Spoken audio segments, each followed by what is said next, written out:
Before there was pain, there was paradise, a garden unlike any place the world has ever known, created by God Himself, a place of perfect beauty, a place called Eden. The rivers flowed with crystal-clear waters, pure, clean, alive. Life poured through every corner of the garden, sustained by the hand of God. Trees stretched high into the sky, ancient, towering, magnificent. Their branches formed a cathedral above, and through every leaf golden light fell like a blessing. Every tree was heavy with fruit, every kind, every color, more than any creature could ever need. The generosity of God written into every branch. Every creature lived in harmony. The lion beside the deer, the wolf beside the lamb, no conflict, no hunger, no fear, only the peace of God filling every living thing. Flowers covered the landscape with colors beyond imagination, deep reds, electric blues, vivid purples, shimmering gold, every petal placed with purpose, every fragrance a gift, and the presence of God filled Eden. He walked in the garden, and everything He had made knew the sound of His footsteps.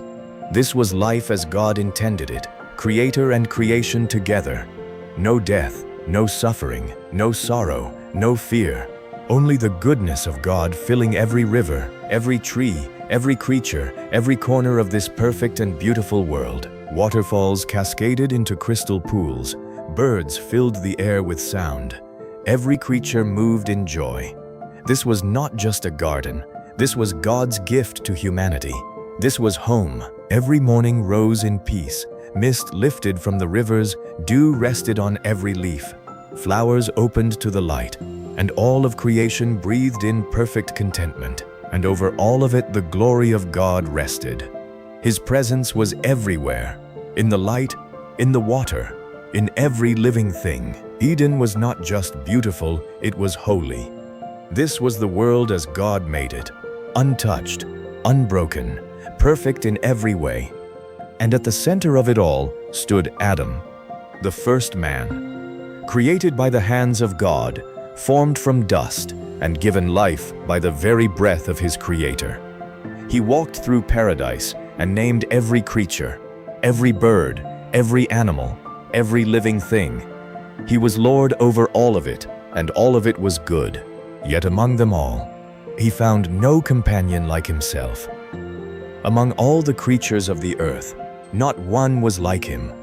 And God saw this, and for the first time since creation began, God declared something was not good. It is not good for man to be alone. So God caused Adam to fall into a deep sleep. And while he slept, God went to work. From Adam's side, God formed a woman, every detail shaped with the same divine care He had given to Adam, created to stand beside him. As his equal, his companion, his match, she was magnificent, made in the image of God, full of life, full of dignity, full of purpose, the first woman alive. When Adam opened his eyes and saw her, his heart overflowed. At last there was another like him, bone of his bones, flesh of his flesh. Her name would be Eve. Together they walked through the garden. No shame between them, no hiding, no fear. Just two people living exactly as God intended them to live. And God walked with them, creator and creation together in the cool of the garden. This was the relationship humanity was made for. This was what God had always wanted. But within the garden stood two special trees. The first, the tree of life, glowing with the light of eternity, fruit that would sustain life forever. And the second, the tree of the knowledge of good and evil, beautiful, desirable, and forbidden. This was the one tree they must not touch.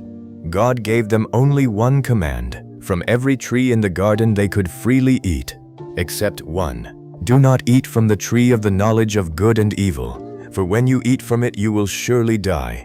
The command was simple. The choice was clear. Trust God or reject Him. For a time peace remained, but at the edges of the garden darkness was gathering. Something was watching. Something was waiting, and it hated everything God had made. A fallen creature, a rebel against God, ancient, cunning, filled with hatred for everything beautiful. Satan. Choosing the form of a serpent, he entered the garden, patient, calculating, deceptive. He positioned himself in the branches of the forbidden tree, still, watching, waiting for the right moment. This was not random. This was a plan. He moved toward Eve, near the forbidden tree. And he began with a question, a single carefully chosen question. Did God really say, "You must not eat from any tree in the garden"? The question seemed harmless, but it carried poison. It planted a seed of doubt in Eve's heart about the goodness of God. Eve replied, "We may eat from the trees, but God said we must not eat from this tree, or we will die." The serpent's eyes narrowed. Then came the lie that would echo throughout all of human history. "You will not surely die." The words hung in the air like smoke. God knows that when you eat it, your eyes will be opened. You will be like God, knowing good and evil. And for the first time, Eve looked at the fruit differently. It appeared beautiful, desirable, promising wisdom that God had withheld. Temptation had entered her heart. The battle was no longer outside of her. It was within. She reached out. Her fingers trembled. One choice, one moment, one act of disobedience, and she took it and ate. No thunder broke the silence. No lightning split the sky. No earthquake shook the ground. But everything had changed. And then she gave some to Adam, who was with her, and he ate as well. In that single moment, sin entered the world. The innocence that had covered them vanished, like morning mist, burned away by a fire that would never go out. Everything had changed, and nothing would ever be the same again. Their eyes were opened, and for the first time, they felt shame, fear, guilt, exposure. Emotions that had never existed now flooded over them like a wave. Even the garden felt it. The golden light grew heavy. Shadows crept across the meadows. Flowers began to wilt at the edges. Creation itself was mourning. They reached for leaves, frantic, desperate, trying to cover what had been exposed. Humanity's first attempt to hide its own brokenness. It was not enough. It never would be. Then they heard a sound, the sound they had always loved, God walking in the garden. But now, instead of running toward him, they ran away. They hid among the trees, hiding from the one who had given them everything.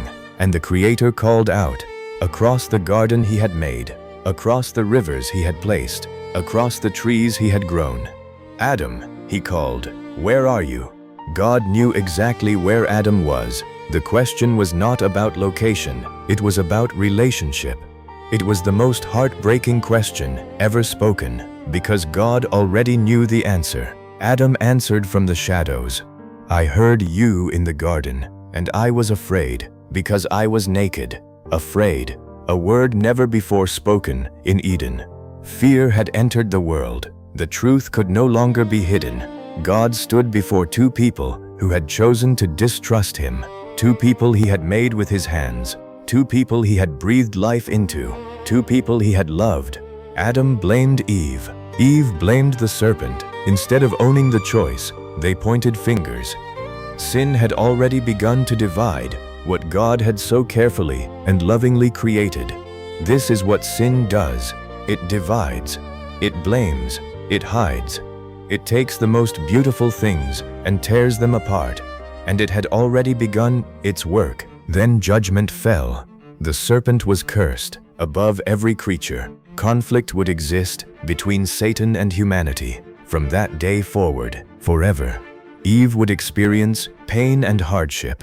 Adam would labor against a cursed ground. Thorns and thistles would grow. Work that had once been joyful would become a burden. Sweat, struggle, exhaustion. And one day, they would return to the dust from which they came. Death had entered creation. The paradise they had known was gone. Yet even in judgment, God revealed mercy. He spoke of a future descendant who would one day crush the serpent's power.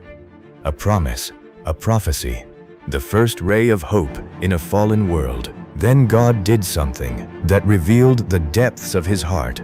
Adam and Eve had covered themselves with leaves, but God provided garments for them himself.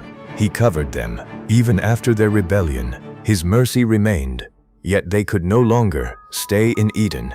The garden of perfection was lost, and so they walked toward the gate, away from everything they had ever known. And as they crossed the threshold, the gates of Eden closed behind them forever. The sound of those gates is the sound of everything perfect being taken away.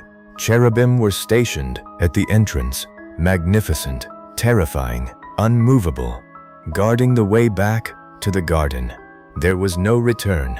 A flaming sword turned in every direction, guarding the way to the tree of life.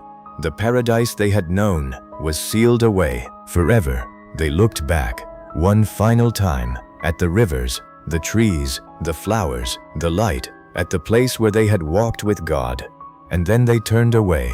The world outside was different, harsh, broken, unforgiving. The pain, the suffering, the conflict and the death that humanity carries today all trace back to this moment. A single act of disobedience, a single choice to distrust God. But the story does not end there. Even as they walked away, God's promise followed them. One day a Savior would come. One day the power of sin would be broken. One day what was lost in Eden would begin to be restored. The greatest story ever told had only just begun. And everything that was lost in that garden would one day be reclaimed by a God whose love would never, ever let go.